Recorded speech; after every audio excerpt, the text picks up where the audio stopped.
ગાંધીનગરમાં રોગચાળા બાદ હવે સુરત મનપા એક્શનના મોડમાં આવી છે। અલગ અલગ જગ્યાઓ પર તપાસ હાથ ધરવાની શરૂઆત। પાંડેસરા વિસ્તારમાં પાણીપુરી વિક્રેતાઓના ત્યાં તપાસ હાથ ધરવામાં આવી છે। અખાદ્ય તેલ, બટાકા અને પાણીપુરી જપ્ત કરવામાં આવી છે। નોંધનીય છે કે સ્થળ ઉપર જ દંડ પણ ફટકારવામાં આવ્યો છે, તો બીજી તરફ તેલનો પણ નાશ કરાયો છે। કાળા તેલમાં બનાવવામાં આવતી હતી આ પાણીપુરી, જે લોકોના આરોગ્ય સાથે સ્પષ્ટપણે ચેડા કહી શકાય।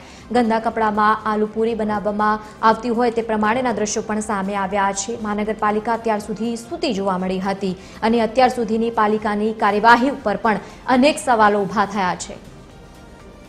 વધુ માહિતી સાથે સંવાદદાતા દિવેશ પરમાર જોડાયા છે। દિવેશ, ગાંધીનગરમાં ઘટના બની અને ત્યારબાદ સુરતમાં મહાનગરપાલિકા જાગે છે। જો કોઈ આવી ઘટના ન બની હોય તો શું કાર્યવાહી નહીં કરવાની?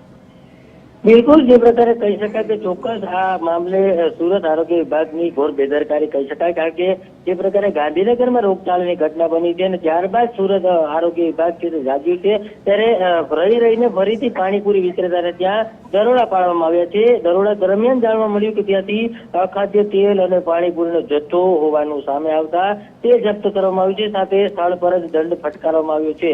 સુરતના પાંડેસરા વિસ્તારમાં આ રીતે રેડ કરવામાં આવી હતી। રેડ દરમિયાન સામે આવ્યું કે ખૂબ જ ગંભીર કહી શકાય કે એ પ્રકારનું કાળું તેલ અને તેમાં આ પાણીપુરી બનાવવામાં આવતી હતી, એટલે તેલ અને પાણીપુરી બંનેનો નાશ કરવામાં આવ્યો છે।